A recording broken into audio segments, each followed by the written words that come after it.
بسم الله والحمد لله والصلاة والسلام على رسول الله. أيها الإخوة الكرام، السلام عليكم ورحمة الله وبركاته. المسلم بين العقل والنقل، وجد عنوان المحاضرة: المسلم بين العقل والنقل. هذا الموضوع إخواني الكرام نعالجه من خلال 3 نقاط. الأولى حديث عن المسلم، الثانية حديث عن العقل اللاغ، الثالثة حديث عن النقل. الخاتمة خلاصة: كيف نحقق هذا التوازن بين النقل والعقل. هذه أهم مفاصل الموضوع. نبدأ بفضل الله عز وجل بالحديث عن المسلم. أنا حمد ربي نشكرك غادي نسلم. هذه نعمة كبرى، نعم الله علينا لا نحصيها عددا. أي واحد منا لو كان تقول له احسب لي برك النعم تاع ربي ما يقدرش مهما كان، خاطر ربي اللي قال في سورة إبراهيم: وإن تعدوا نعمة الله لا تحصوها. يونور يزمير أسيفكا زالي ربي ذي النعم إسديفكا. نعمة البصر، نعمة الحياة، كل النعم لا يمكن أن نحصيها، كثيرة.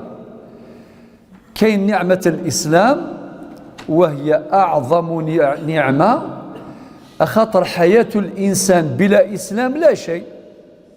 نتصور إنسان عايش في هذه الدنيا يأكل يشرب يرقد يكبر يموت. هاي الخلاصة. برنارد شو اسموها الفيلسوف الساخر، واش يقول؟ يقول إذا كان هذه هي الحياة فهي مسرحية تافهة، يعني وسار المعنى، ما عندهاش قيمة. إذا كان هذه هي الحياة، الإنسان يزيد في الدنيا هذه، يكبر يأكل يشرب يرقد، الله يرحمه. هذاك الشاعر اللي قال: وما الدنيا إلا طعام وشراب ومنام، فإن فاتك هذا فعلى الدنيا السلام. يعرقس وفريد. طبعا هذا ما تلفلو، يعرقس وفريد لن يصل. ولكن التوازن أين يكمن؟ فيما قاله آخر بحكمته وبيانه. قالوا: يا خادم الجسم كم تسعى لخدمته، أتطلب النفع ممن فيه خسران. هذا الجسد درك مادام فيها الروح عايش. النهار اللي تروح الروح واش نديرو حنايا؟ ندفنوه. علاش ندفنوا الإنسان؟ على فكرة علاه؟ علاش ما نديروش في الفريجيدير ثلاجة بلا فيترين هكذا الله الله، وكل صباح تقول صباح الخير بابا، على الخير لاباس، غادي هو ما يهدرش ميت. ولكن لا يمكن كي تروح الروح يولي يخوف. شكون عنده الكوراج يريح مع واحد عزيز عليه ولكن مات؟ راحت الروح، بعد ذلك لا شيء. تبدأ الحياة الباقية، حياة القرار، لا في إترنال، الحياة الأبدية تبدأ من الموت. واش قالوا هذا؟ قالوا: يا خادم الجسم كم تسعى لخدمته، أتطلب النفع ممن فيه خسران. أقبل على النفس واستكمل فضائلها، فأنت بالروح لا بالجسم إنسان. وامدد يديك بالله معتصما، فإنه الركن إن خانتك أركان. أما السعد بن يا ربي وأدرك سر وجوده، خاطر كاين اللي تلفلوه. سمحوا لي حنايا في الدنيا لو كان واحد يروح يقصد مثلا بغى يروح مثلا الأقبو وبعدين تلفلو طريق، يلقى روحه في سطيف، يلقى روحه في العلمة، يلقى روحه في عنابة، مانيش عارف وين يروح. يقول يا عجب راح لي طريق.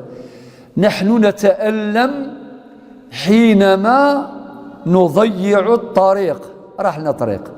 ولكن كاين الناس ربي يهدينا جميعا اللي لربي ما راح له، ربي ما يعرفوش اصلا، وممكن يقول لك نعرف كل شيء، ما يعرفش ربي. هو كي ما يعرفش ربي واش يعرف في الدنيا هذه؟ لذلك ربي قال وأن هذا صراطي مستقيما فاتبعوه ولا تتبعوا السبل فتفرق بكم عن سبيله. إذن سمحوا لي، هذا المسلم يحمد ربي وشكره أنه ما راحلوش طريق. إلي أبو ماضي صاحب الطلاسم معروف، هو يعبر عن فلسفة الضياع، حتى القصيدة اسمها الطلاسم. قالك جئت لا أعلم من أين ولكني أتيت ولقد أبصرت قدامي طريقا فمشيت كيف أبصرت طريقي لست أدري أجديد أم قديم أنا في هذا الوجود هل أنا حر طليق أم أسير في قيود هل أنا قائد نفسي في حياتي أم مقود لست أدري ما على باليش وهكذا. ولكن احنا يا خوتي الله يحفظكم جميعا، ربنا عز وجل خلقنا في الحياة وأعطانا مقومات الحياة من هواء وماء وغذاء وكساء وإيواء ودواء، هذه اسمها مقومات الحياة. الانفجار الأعظم الذي أشار إليه علماء الفيزياء خاصة في الآية 30 من سورة الأنبياء. واش يقول رب سبحانه أولم يرى الذين كفروا أن السماوات والأرض كانتا رتقا، الرتق معنى الضم، ففتقناهما، صار الانفصال، انفصال الأرض عن الكتلة الشمسية الملتهبة بعدما قدر الله أن يستقبل الكائنات الحية في هذا الوجود. قال ففتقناهما، ثم أشار إلى مقوم من مقومات الحياة، قال وجعلنا من الماء كل شيء حي. كل شيء، عباداتنا بالماء، نتوضأ بالماء ولا لا؟ الفقهاء يقول لك، الفقهاء كلهم، ابن أبي زيد القيرواني ولا صاحب المختصر سيدي خليل، يقول لك الماء المطلق. الماء ما هو الماء المطلق؟ بلا قيد ولا إضافة. لو كان ترفد الماء وزيدها شوية العسل ينفع هذا العبادة؟ يا أخي عسل مليح ولكن ما ينفعش، يصلح للعادة ولا يصلح للعبادة. لو كان زيد شوية اللبن للماء ينفع العبادة ما يصلح، لازم يكون ماء مطلق، الماء المطلق بلا قيد ولا إضافة. إذن عباداتنا وعاداتنا وحضارتنا وحياتنا مبنية على الماء. وجعلنا من الماء كل شيء حي. عرف في التاريخ ما يسمى بحضارات ما بين النهرين دجلة والفرات. هناك حضارات كاملة قامت على الماء، منها الحضارة الفينيقية والحضارة الأكادية وكثير من الحضارات عبر التاريخ. لذلك إخواني الكرام، ربي سبحانه أعطانا كل مقومات الحياة، ولكن من بعد واش قالنا؟ نزيد نعطي لكم الإسلام، هاي نعمة، يلا مبروك علينا. كان واحد يطوف حول الكعبة، واش كان يقول ربي سبحانه؟ قالوا دعاء عجيب، قالوا يا ربي لقد أعطيتنا الإسلام ولم ندعوك، فكيف تحرمنا الجنة ونحن ندعوك؟ شوف واحد المنطق، قوة المنطق. راوي هذا الكلام قال لك أبكاني دعاؤه، وهذا فلاح، وعلى بالك الفلاحين عندهم واحد النية صحيحة بزاف. قالوا يا ربي أعطيتنا الإسلام بلا ما نقولوا لك، فك ضغط الإسلام بلا ما نستثريك، أمشى وسكشم ضرر الجنة نكون يقلق عن السثور، فكيف تحرمنا الجنة ونحن ندعوك؟ فأبكاه هذا الدعاء. الذي سمعه. حبيت نقول ربي قال في سورة المائدة في الآية 3: اليوم يئس الذين كفروا من دينكم فلا تخشوهم واخشون اليوم أكملت لكم دينكم وأتممت عليكم سماه نعمتي. صافي هي نعمة ماشي غير البصر. ضرب كلنا نقبل نعم الله. كاش واحد منا يعيش بلا البصر، مسلم ولا ماشي مسلم؟ ما نحبوا كاع البصر، نحبوا كاع ثيك الشريرث أظهر يمشي. حنا جينا كاع على رجلينا ولا لا؟ واللي ما عندوش مسكين يمشي بلا شيز رولونت. حنا لازم نعرفوا نحمدوا ربي على الرجلين. الترونسبور كبير يرفد الجسد ويجيبوا قرص قبالي ثندا يزورول إذ بعيث ضار وين يسبق القلب الرجلين يمشيو. درك إخواني الكرام، قلوبكم سبقت أبدانكم، قلوبنا سبقت أبداننا. القلب وين يروح الرجلين يمشيو. أندا يزورول إذ بعيث ضار، وفي رواية إذ تبعث ضار، وفي رواية إذ فرث ضار، اللهجات المعروفة. إذن علاش قلت هذا الكلام؟ باش نحمدوا ربي. خاطر سمحوا لي أحيانا حنايا كامل نغفلوا، وربي قال ولا تكن من الغافلين. سورة الأعراف الآية 205 قال لك معليش تنسى، عادي ممكن ننساو في الصلاة وننساو صلاة ولا لا. علاش كاين السجود السهو القبلي والبعدي؟ ممكن تنسى. المغرب 3 تصلي لها 4، الظهر عندها 4 ممكن تصلي 5. كاين سجود السهو القبلي والبعدي، وربي سبحانه ما يحاسبناش على النسيان ولا الخطأ. ربي قال واذكر ربك إذا نسيت. والنبي عليه الصلاة والسلام يقول رفع عن أمتي الخطأ والنسيان وما استكرهوا عليه. ولكن حاجة اللي ماشي مليحة الغفلة. تلقى واحد منا مسلم تعرفوهم ونعرفوهم، ربي يهدينا ويهديهم، عنده 65 سنة مازال ما بداش يصلي. يقول لك مازال صغير، كي نكبر شوية وندير راتراباج فور، يجيب لانتريت يدخل في الجامع يدير راتراباج. هذا موجود. وعلى بالكم احنا المسلمين ونتكلموا على الجزائر بالذات او المغرب العربي عموما والمغرب الاسلامي، واش يقول؟ يقول رمضان عنده الزهر اكثر من صلاه، لانه عدد اللي يصوموا اكثر من اللي يصليوا.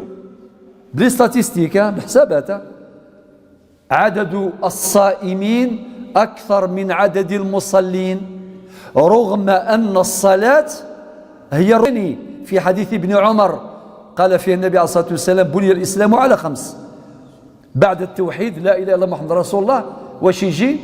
صلاة. بعد صلاة واش يجي؟ الزكاة. الزكاة قرنها ربي بالصلاة، قرنها 27 مرة. هكذا يمشيوه خواتات. في سورة البقرة الآية 110 ربي قال أقيموا الصلاة وآتوا الزكاة. بهذه الطريقة 27 مرة يمشيوا مع بعض. فظلي ثكذ ذي العشور أكيد دوك تيستماثين. من بعد يجي الصيام الركن الرابع، من بعد يجي الحج. ولكن معليش حنا نفرحوا على كل حال كي نشوفوا ناس تصوم الحمد لله يا ربي. ولكن الله يرحمك يا وإن كان هو حي أمذيا زاقين سي حيزر اسمي الحاج محفوف رمضان. هذا هو رجل شاعر وشعره حكمة كبيرة بزاف، حاجة عالية جدا كعلو الجبال، ولكن يترجم باللغة الأمازيغية ترجمة في غاية الامتياز. كي قالوا له الإنسان اللي مسلم وما يصليش حاجة مش مليحة صح، جابها في قصيدة. هذه القصيدة أشبه بالأردونوس، صدقوني كأنها أردونوس، وصفة طبية. من ضمن ما قال، قصيدة طويلة ولكن واش قال فيها؟ قال كالمؤمنين يوانرو في الوقت ذهن الله ما تشكين عودة تضرو إنسلم ورنتظالا، إلى أن قال السوق ما يعمر ذي يفرو غس ما يزنس الغلا، بطريقة يعني حكيمة جدا. كيف يأخذ بالعقول والألباب باش الإنسان ينتبه من غفلته. وراك يا المسلم الله يهدينا، أو كيف عندك 40-50 سنة ما كانش صلاة، واش راك داير؟ مشكلة. علاش نأكد عليها؟ خاطر ما كاينش حاجة واعرة كي يجيبوا لك واحد تصلي عليه صلاة الجنازة وهو ما يصليش. ثقيلة ولا لا؟ هذو الناس عندنا في العائلات نتاعنا، في المعارف نتاعنا، أمر مؤلم. نصلي على واحد هو جامي صلى، أليس كذلك؟ وربما عندي ذكرى سيئة مرة عندها سنوات شوية، رحنا نصلي على واحد الله يرحمه، الله يرحم الجميع.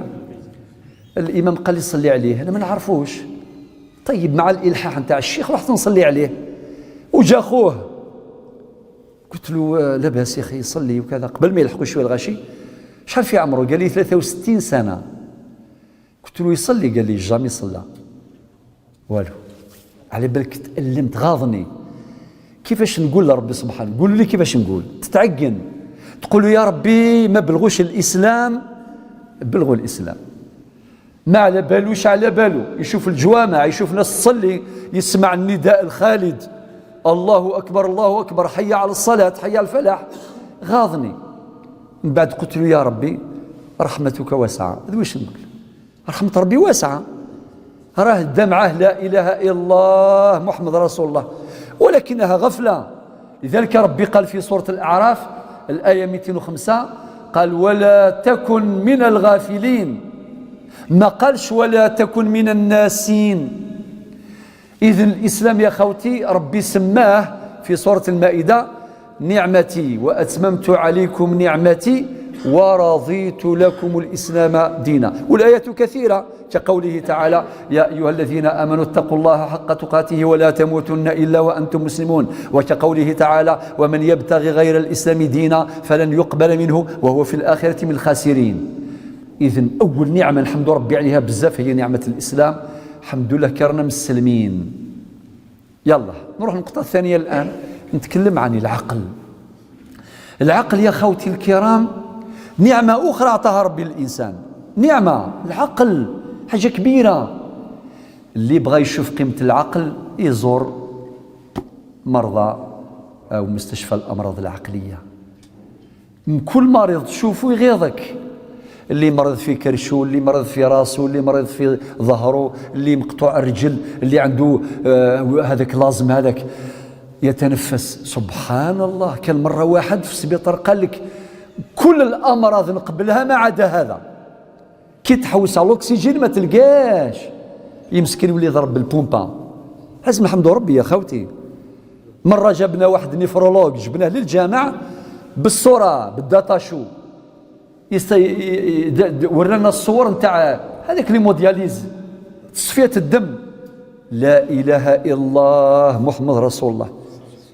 وحنا نورمال الدم يتصفى، ولو كان عبدو ربي ليل ونهار والله ما درنا والو، ما درنا ولا شيء.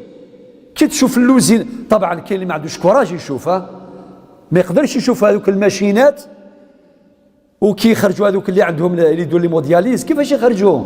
كان واحد يقول لي انا نموت 3 مرات في السمانه، يدير 3 فوا 3 مرات، قال كي نموت 3 مرات في السمانه.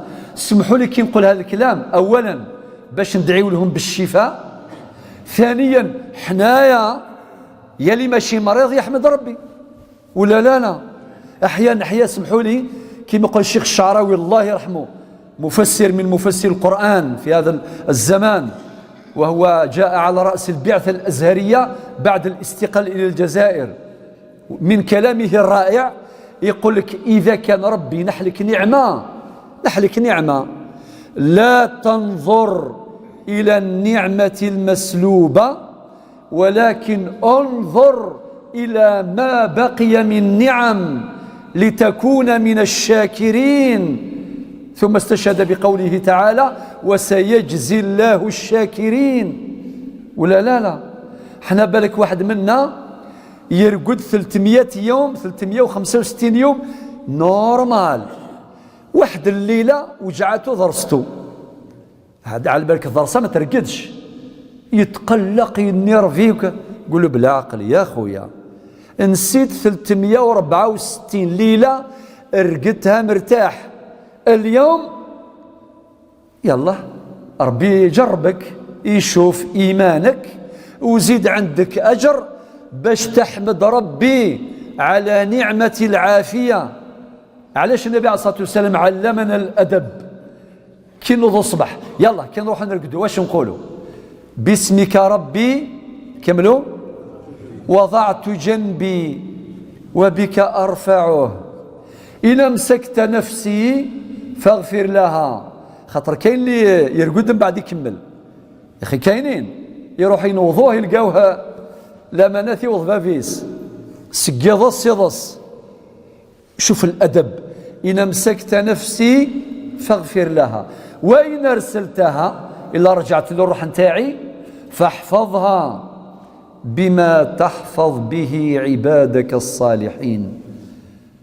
يلا اقرأ ما تيسر من القرآن ويساعدك، والله يساعدك يا المسلم، حق ربي العظيم غير سعادة كبيرة. على بالك كل ما نتكلم هكا نتفكر كيما تتفكروا انتم ايضا الناس هذوك اللي مساكن ما راح له كلش، ما كاينش مسلم، كاين اللي تبع دين واحد اخر كامل تبع الضلال راح فيها مسكين كامل. يغيظوا والله لا يغيظوا نتاع الصح. علاه؟ وندعو لهم بالهداية، خاطر ربي اللي قال كذلك كنتم من قبل فمن الله عليكم. هو ربي اللي راه يهدي يا جماعة الخير، ماشي زعما شطارة ولا لا، ربي لا يهدي بدليل. هاي سمعتوا الآية باش ما نحقروش واحد آخر، والله ما على بالنا. نسأل الله حسن الخاتمة إن شاء الله. ثمديثة سيلي ثمديثي الصفراحا يقال الشيخ محمد الحسين، ولاش تصبحي ثور نسايثة مديث، ولاش إيض ورنسايثة في جريث. أعود، ربنا عز وجل واش راه يقولنا باللي عيش مسلما واحمد ربي على نعمة الهداية. الحمد لله الذي هدانا لهذا وما كنا لنهتدي لولا أن هدانا الله. هكا يلا. وكي نوض الصباح واش نقولوا؟ دعاء نبوي، الحمد لله الذي رد علي روحي. حمد ربي اللي رجع لك الروح. لو كان واحد منا يروح له البورتابل برك، هذا بورتابل راح له ولقاه واحد يعطيه لك، تفرح ولا ما تفرحش؟ تقول يعطيك الصحة، بارك الله فيك، رحم والديك وجزاك الله خير وندعي لك في السجود. بورتابل رجع لك. بون سورتو كي يكون بورتابل مليح كبير، ماشي كيما هذا يعني كبير بزاف. تفرح ولا ما تفرحش؟ تقول الحمد لله وكاين عندي دخل. وسورتو تضرب الهم، كاش نهار نديروا محاضرة على هذا الهم هذا نتاع التكنولوجي، هم كبير جدا عامل دمار بامتياز. سمحي تفكرت حاجات، هذا دمر الناس، دار فتن، دار كلش. هذا ماشي هو حنايا الاستخدام السيء لهذا، ولكن إذا كان الدين حاضر وكان القدر والاحترام والأخلاق موجودة نورمال، هذا واللي وسيلة نافعة في الانترنت ولا في الفيسبوك ولا في الأمور الأخرى قاعد تعرفوها. هذا يلا راح لك ولقاه واحد، تقول له الحمد شكرا بارك الله فيك وكذا وكذا. تصور واحد منا ينوض الصباح الروح نتاعو رجعها له ربي، ما تقولوش يعطيك الصحة يا ربي، تقول يا ربي الحمد لله، الحمد لله الذي رد علي روحي. زيد وعافاني في جسدي، خاطر لو كان ما كانش العافية ما تقدرش تنوض. ممكن الروح ما زالها ولكن الله غلب لرني ديسكال، على بالك من بعد اتصل بهم اروح رفدوني وديوني وكذا. وعافاني في جسدي، زيد كمل حاجة أخرى، وأذن لي بذكره. شوف الأدب النبوي، معنى نذكر الله بإذنه، خاطر لو كان ماشي ذا ربي سبحانه ننساو. وكاين اللي رب ما يذكرش ربي، ممكن يذكروا في الجنازة سورتو كي يدفنوه على اللحظة هذيك ويسمعوا الشيخ الله يبارك يعظ الناس، يقول يا الناس اليوم دفنا هذا، على بالكم شكون اللي جاي؟ والله ما على بالنا. كاش واحد على بالو ندي واحد الجبانة اشكون اللي يجي بعده الله أعلم. بالك ثم يتفكر يقول وقيل أنايا لا إله إلا الله محمد رسول الله استغفر الله، يخرج من الجبانة سي بون رجع للحياة وكأنه عنده ضمانة الخلود في دار الدنيا. سمحوا لي طولت في بعض المعاني من باب التذكير. ربي قال وذكر فإن الذكرى تنفع المؤمنين، سورة الذاريات الآية 55. إذن أخوتي العقل نعمة كبيرة بزاف. يلا نروح نقرأ بعض الآيات في القرآن. ربي سبحانه أولا استخدم كلمة النظر مرارا في سورة البقرة، في سورة الروم، مثلا في الآية 28، في سور عديدة استخدم كلمة تدبر كما في سورة محمد الآية 24 أفلا يتدبرون القرآن أم على قلوب أقفالها. تدبر القرآن سورة محمد الآية 24. التفكر موجود أيضا في آيات كثيرة منها سورة آل عمران الآية 191 ويتفكرون في خلق السماوات والأرض ربنا ما خلقت هذا باطلا سبحانك فقنا عذاب النار. وذكرت يعني ربي ذلك قال أفلا تعقلون فلا يعقلون كثيرا. يعني كلمة العقل ذكرت في القرآن الكريم بوظائفه أكثر من 1000 مرة. هاي الرسالة ربي سبحانه أعطى قيمة للعقل وذكره بصيغ عديدة وبجميع وظائفه من تدبر وتفكر ونظر أكثر من 1000 مرة. ماذا نفهم؟ نفهم بلي العقل عنده قيمة عند ربي، ولازم نعرفوا بلي العقل هذا به نفهم القرآن. إذا ما كانش العقل كيف به نبني الحضارة؟ نقدروا نديروا حضارة بلا العقل؟ لا يمكن. به نديروا الفلاحة، أما تفلاح أما التجارة أما الصناعة أما الحضارة كل شيء إلى قلاغ. لذلك الشريعة قالت لنا حافظوا على العقول. الخمر حرام، علاش حرام؟ من مقاصد ذلك التحريم باش نحافظوا على نعمة العقل. وكما يقول العلماء الشريعة حافظت على هذه النعم وجودا وعدما. هناك نصوص تدعو إلى استخدام العقل، لازم يخدم. كل ما يخدم كل ما يكبر، كل ما يكون عنده موازين يكتسب الموازين الكبرى بها يفهم كل شيء، يفهم الحياة، يفهم التجارة، يفهم الصناعة، يفهم القرآن، يفهم السنة. ما خلاش جامد. إن في خلق السماوات والأرض واختلاف الليل والنهار لآيات لأولي الألباب الذين يذكرون الله قياما وقعودا وعلى جنوبهم ويتفكرون في خلق السماوات والأرض إلى آخر الآية 191 من سورة العمران. وربنا عز وجل قال في سورة ياسين الآية 36 سبحان الذي خلق الأزواج كلها مما تنبت الأرض ومن أنفسهم ومما لا يعلمون. والآية 36 تساوي الآية 49 من سورة الذاريات، ولكن ربي قال في سورة الذاريات ومن كل شيء خلقنا زوجين. هذه صيغة تفيد الاستغراق والشمول. أما الآية 36 من سورة ياسين سبحان الذي خلق الأزواج كلها، أي بلا استثناء، في عالم البشر، في عالم النبات، في عالم الحيوان، في عالم السحاب، في عالم الذرة، في جميع العوالم ما نعلم وما نجهل. ورب سبحانه ختمها بقوله ومما لا يعلمون. علاش قال ربي ومما لا يعلمون؟ باش ما يجي حتى واحد يقول على بالي بكل شيء. لا لا لا لا, لا. جيب كاع علماء الفيزياء، علماء الكيمياء، علماء الرياضيات، علماء الطب، علماء الدنيا كاملة، نقول لهم انتم كامل هو ما أوتيت من العلم إلا قليلا. إذن خلاص معنى تجتمع العلوم وتتكامل العلوم والعلماء وتتراكم المعارف عبر العصور، ويبقى الإعجاز القرآني قائما إلى أبد الآبدين. وربنا قال ومما لا يعلمون. الله يرحمك الإمام الشافعي قال كلما ازددت علما ازددت علما بجهلي.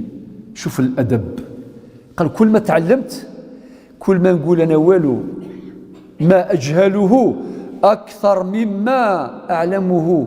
والإمام البيروني الله يرحمه هذا من كبار علماء الدنيا، خاطر لابد أن نقرأ تراجم هؤلاء. اسمحوا لي كي تقرأ يلا عنوان الدراية سمعتوا به؟ شكون هذا؟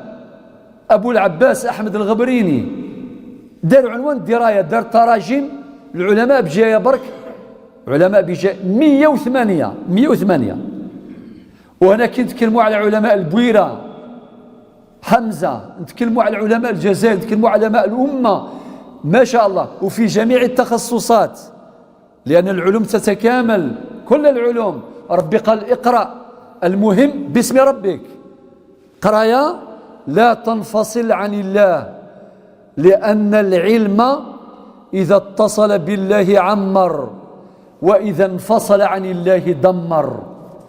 يكفى وال العلم القراية ما تشد غير ربي، أتغل القراية تنفع، أتفنور تهدو، أتزيز ديور تسلوغو، أتسمحتي أتجبرو تروزو. إما إلا العلم من بلا الإيمان أذي غير ذي تهدو أوري فنو أذي تروزو أوري جبر أذي السلوغ أوري زيزدي. ذيني ميقارني مزورة أعطيني الفهم لا أقرأ. يا أخي يقول هذا الكلام أعطيني الفهم لا أقرأ. لازم العلم يجيب الفهامة، إلا ما كانش الفهامة واش نديرو به؟ عندك واغط، عندك واغط اسمه سيزيام بوام الباك من بعد لا قيمة لها. علماؤنا الأوائل اقرأوا الطبقات، يلا ذكرنا عنوان الدراية نروحوا كتاب كبير طبقات الكبرى نتاع ابن سعد، يعني حاجة كبيرة ابن سعد. اقرأوا كتاب الإمام الذهبي، هذا من كبار علماء الأمة، قطب جبل من جبال العلم، عنده كتاب اسمه سير أعلام النبلاء. سير أعلام النبلاء تقرؤون العجب. عبد الفتاح أبو غدة في كتابه صفحات من صبر العلماء على شدائد العلم التحصيل، وفي كتاب ثاني اسمه قيمة الزمن عند العلماء ذكرنا بالإمام الطبري والإمام البيروني، ذكر جملة من العلماء ودار وقفة مع الإمام البيروني. وفي الهامش واش كتب الهامش؟ نقل كلاما لمؤرخ فرنسي اسمه سخاو، مؤرخ فرنسي سخاو. واش يقول سخاو هذا عن المسلم هذا؟ قال البيروني أكبر عقلية عرفها التاريخ. هذه الشهادة نتاعهم. قال لك العقل الكبير هو الإمام البيروني. والبيروني هذا واش ذكر عبد الفتاح أبو غدة؟ قال لك قبل ما يموت بلحظات، قريب يموت داين، وعلى بالكم الموت تعطي الراحة، الموت تسكر الراحة. جاءه عواده، هذوك اللي زاروه وقفوا على راسه تناقشوا في مسألة، يذكروه لا إله إلا الله محمد رسول الله، يلقنوه قريب يروح. هو سمع لهم يتناقشوا في مسألة، قال لهم كي تلقاو الجواب أعطيوا لي الجواب. قالوا واش دير بها؟ راك رايح تروح للآخرة. واش قال لهم؟ علمهم درسا ويعلمنا درسا. وفي لحظات الأخيرة نتاع الحياة قال لهم نلقى ربي وأنا نعرف هذه المعلومة جديدة أفضل من أن ألقى الله وأنا أجهلها. يعني كان حريصا على استثمار وقته إلى آخر ذي اللحظات من حياته في باب التحصيل العلمي. واحد يقرأ حتى يموت، هذه أمته اقرأ، لابد أن تقرأ القرآن. كيفاش وصلنا؟ يلا يا أخي سمعتوا الشيخ يقرأ القرآن؟ كيف يقرأ الشيخ نتاعنا الشيخ محمد؟ يقرأ الشيخ في مكة وفي المدينة وفي القدس في أي مكان في الدنيا، هو نقل إلينا بالتواتر سماعا، أليس كذلك؟ جيل عن جيل حتى نوصلنا كما هو.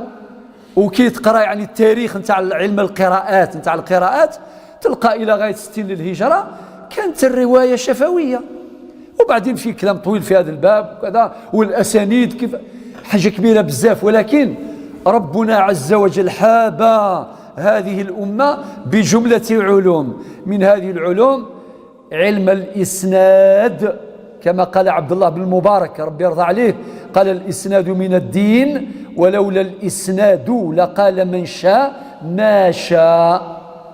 حينما ظهرت حركة الوضع في الحديث قال له يا إمام هذه الأحاديث الموضوعة، فقال لهم تعيش لها الجهابذة، الإسناد من الدين ولولا الإسناد لقال من شاء ما شاء.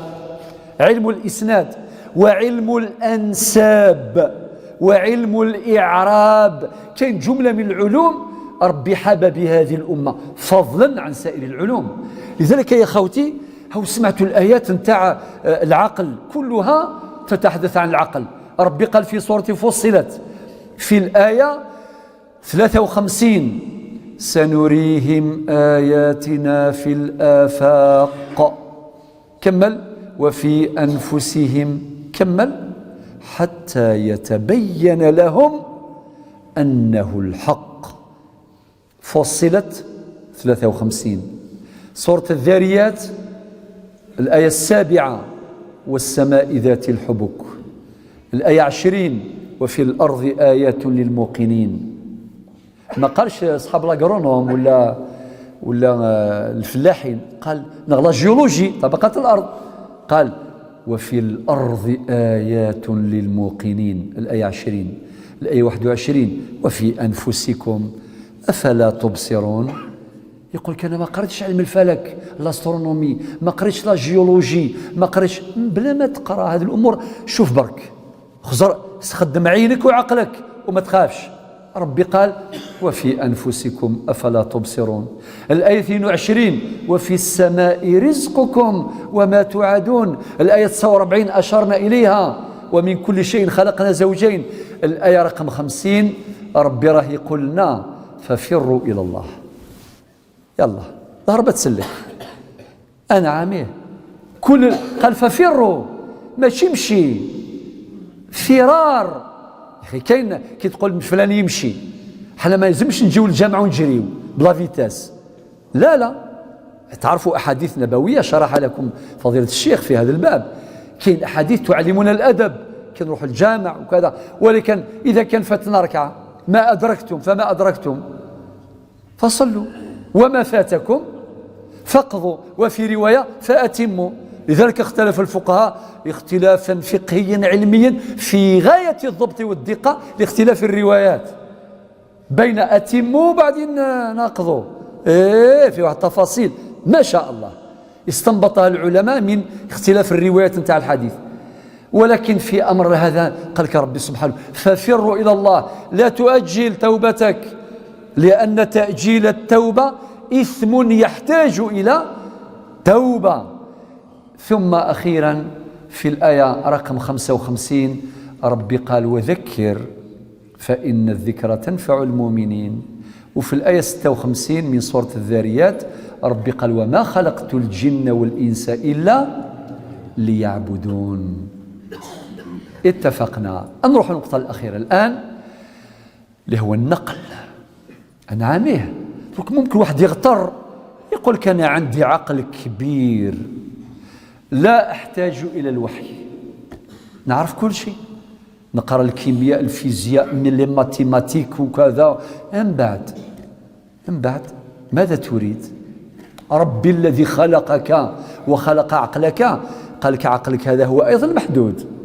أنا عاميه كما البصر محدود، تخزروا كامل لهنا آخر حاجة تشوفها الحيط، يقول لك وري لي برك ما بعد الحيط، تقول كاين مي ما على باليش مانيش نشوف.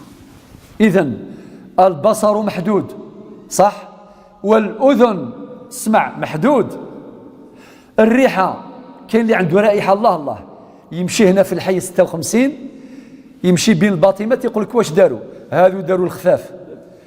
هذو داروا الحوت، هذو كي الفول، أليس كذلك؟ ولكن لو كان نقول له اسمح لي من الخضارية واش داروا؟ يقول لك ما نقدرش. صافي، إذا كل شيء محدود. ما يجيش واحد يقول لك العقل غير محدود، هو أيضا محدود. لذلك الله يرحمك يا صاحب الإحياء، إحياء علوم الدين، أبو حامد الغزالي، وهو الأصح، والغزالي صحيح. واش يقول؟ يقول لك التلازم القائم بين العقل والنقل كالتلازم القائم بين البصر والشعاع. يفراوال أوريزميريون ذي والي أذي وعو سيوما لانسين الشروط إلى قيزري ألن أو كتفاث خاطر ما إلا يزري ولاش وتوالي ضارة، ما إلا يزري إلا طلام وتوالي ضارة إلى قدير نسين. هكذا واحد ما يقدر يشوف إلا بشرطين، لازم البصر ولازم الضوء الشعاع، ولا لا؟ لو كان واحد لو كان نغمض عيني سمحوا لي نخزر فيكم بعد إذنكم أني غلقتهم، والله ماني نشوف ولا شيء. أعلاه خاطر فيه شرط غير موجود، أنه البصر حبسته، الحمد لله حبسته، إن شاء الله ما يحبس حتى الواحد. ولكن لو كان واحد يمشي في الظلمة حل عينيك ولا غلقهم كيف ما تشوف والو. باش يقول لنا أبو حامد الغزالي، باش يقول لنا حتى النقل اللي هو الوحي والعقل متلازمان، النقل معنى الوحي، وما يجيش واحد يغتر يقول أنا عندي عقل كبير. لذلك ربنا عز وجل أعطانا الوحي والآيات كثيرة منها. واش قال ربي عن القرآن في سورة الإسراء الآية 9؟ قال إن هذا القرآن يهدي للتي هي أقوم. ما تقولش أنا بعقلي وخلاص، علم العليم وعقل العاقل اختلفا، من ذا الذي منهما قد أحرز الشرف، فقال العلم أنا أحرزت رايته، وقال العقل أنا الرحمن بي عرفا، فأفصح العلم إفصاحا، وقال بأين الرحمن في فرقانه اتصف، فبان للعقل أن العلم سيده، فقبل العقل رأس العلم وانصرف. اختلف العقل مع العلم، كل واحد يقول أنه هو الصح، هم ملاح في زوج على كل حال، ولكن اختلفوا تفاهموا، ماشي عيب يختلفوا الناس، العيب كي ما يتفاهموش. يقول لك نختلفوا يلا نجيب معك 41 سنة في لا جوستيس وبعدين نكملوها في الآخرة نتلاقاو لهيه. وعلاش ما نفيروا مشاكلنا هنا؟ هذا لك أفضل ولا لا؟ نفريوها هنا خير، باش كي نروحوا لهيه نروحوا كاع لاباس. ربي قال يوم لا ينفع مال ولا بنون إلا من أتى الله بقلب سليم. إذا سمعتوا الآية 9 من سورة الإسراء، إن هذا القرآن يهدي للتي هي أقوم. وسورة الجن في الآية الأولى والثانية ربي يقول قل أوحي إلي أنه استمع نفر من الجن فقالوا إنا سمعنا قرآنا عجبا يهدي إلى الرشد فآمنا به ولن نشرك بربنا أحدا. كان واحد العالم قال كي نقرأ الآية هذه نحشم على عرضي، نحشم على روحي، نقول هذا الجن استعرفوا إنا سمعنا قرآنا عجبا. دونك يجي واحد يقول لك القرآن نورمال سي لا سيونس لا تكنولوجيا، يا ولدي روح بالعقل، والله غيرك مسكين. ربي قال في سورة الإسراء الآية 37 إنك لن تخرق الأرض ولن تبلغ الجبال طولا. وراك رايحة حبيبي ما تقدر ورث الزمير ذات الشريط القاعة صداريش نغلا كاش واحد يقدر يضرب رجلو دغا تتشقق، لا لا لا لا تمشي نورمال. ولن تبلغ الجبال طولا، ما تقدرش الطول نتاعك يولي كيما الجبل فانقوط، ما يقدرش. اللي عنده المتر وسبعين يبقى المتر وسبعين، بالعكس كل ما يكبر كل ما نعم وراك رايح. هو ربي والله غير ربينا في كل شيء، على بالك اللي بغى يقرأ القرآن يلقى كلش. ربي في سورة الإسراء الآية 82. تعرف ايش قال ربي؟ وننزل من القرآن ما هو شفاء ورحمة للمؤمنين. خاطر واحد ماشي مؤمن عادي يقول لك أنا والو، القرآن قول ولا ريح. لذلك عندنا إشكال كبير. الله يرحم، الله يرضى على عثمان بن عفان. واش كان يقول؟ قال والله لو طهرت قلوبنا ما شبعت من كلام ربنا. فرها وحده قال كون تكون قلوب طاهرة والله غير ما تشبع من كلام ربي. والله لو طهرت قلوبنا ما شبعت من كلام ربنا في كل شيء، ولكن طريقة الفهم هذا أمر آخر يحتاج إلى مزيد بيان. يلا ربنا عز وجل الآن وصلت الخاتمة. واش يقول رب سبحانه عز وجل؟ لا قال هذا القرآن يوصلكم من طريق السلامة، إن هذا القرآن يهدي لتهدي أقوام، وتأتي الشريعة فتضبط حركة الإنسان طول من بطن أمه إلى بطن الأرض. أنعمه من البطن إلى البطن. النهار اللي الطفل يكون في بطن يماه واش يقول الإسلام؟ يقول ليماه يجوز باش تفطري، صح؟ تروح الشيخ محمد تقول الشيخ أنا حامل، يقول لها نعم يجوز لك باش تفطري، خاطر هذاك الجنين عنده حق باش يعيش ولا لا. هو الشريعة سمحت المرأة الحامل إذا كان مات أبوه لا سمح الله، الشريعة ما خلاتوش، قال لك هذاك الجنين يورث. أنعمه حياته حياة حكمية كما يقول الفقهاء. فإذا كان جا الدنيا وظهرت عليه علامة من علامات الحياة، لو كان يعيش ثانية إن سكوند يتحول إلى مورث. هذه غير في الشريعة نتاعنا كاينة. اقرأ كاع جميع الشرائع، اقرأ القانون الروماني والتشريع اليهودي وقانون الحمورابي والألواح الاثنى عشر، اقرأ كل القوانين في الدنيا لن تجد هذه الكنوز على وجه القطع واليقين. غير ربي اللي يقدر يديرها، غير ربي سبحانه. قال لك يا الجنينة وعندك حماية رعاية نتاع الشريعة، وكي تزيد الدنيا أيضا الشريعة ما خلاتكش ولا لا حقه في النسب وتعرفوا الأحكام الأخرى. يلا ويكبر شوية من بعد واش يدير؟ الشريعة راهي معاه. بغى يدير التجارة، قول له دير تجارة الله يعينك.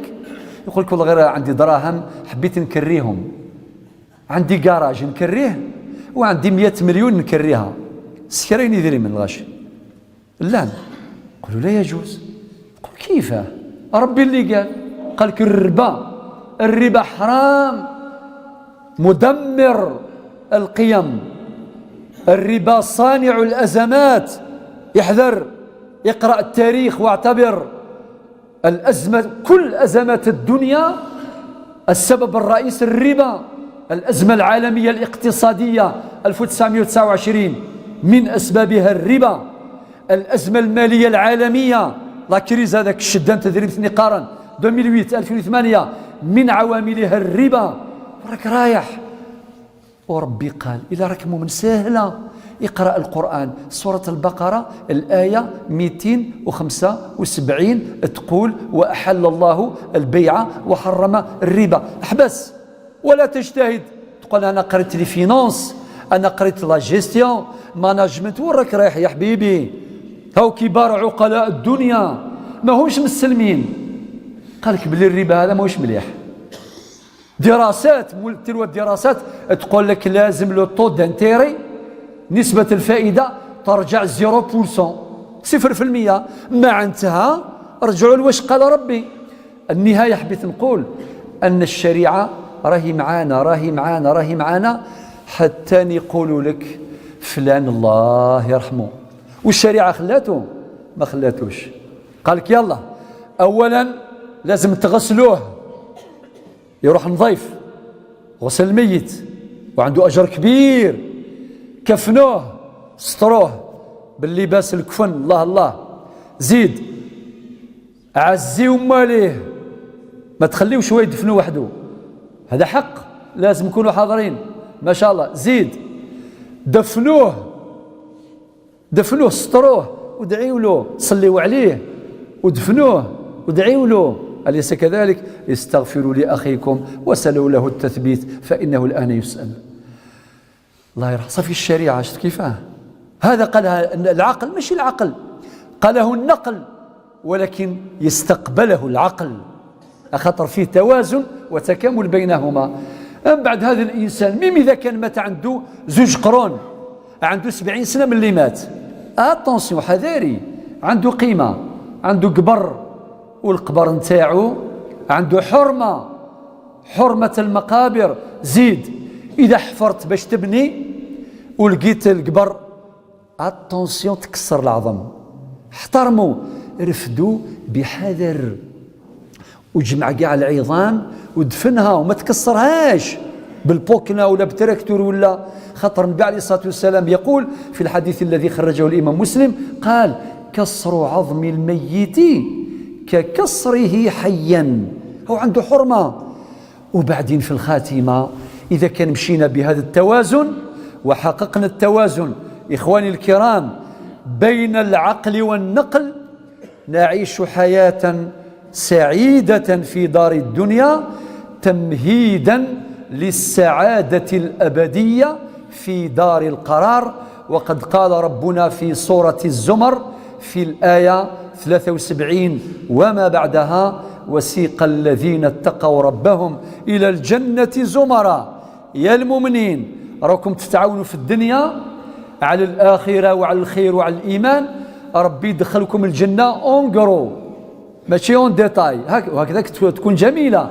ها ربي اللي قال: وسيق الذين اتقوا ربهم إلى الجنة زمرا حتى إذا جاءوها وفتحت أبوابها، ورش، وفتحت أبوابها حفص، وقال لهم خزنتها. الواو هنا في الإعراب هو واو الحال، معنى أهل الجنة يلقاو باب الجنة مفتوحة، أبواب الجنة مفتوحة، ماشي حتى يطبطب، لا، وفتحت أبوابها وقال لهم خزنتها.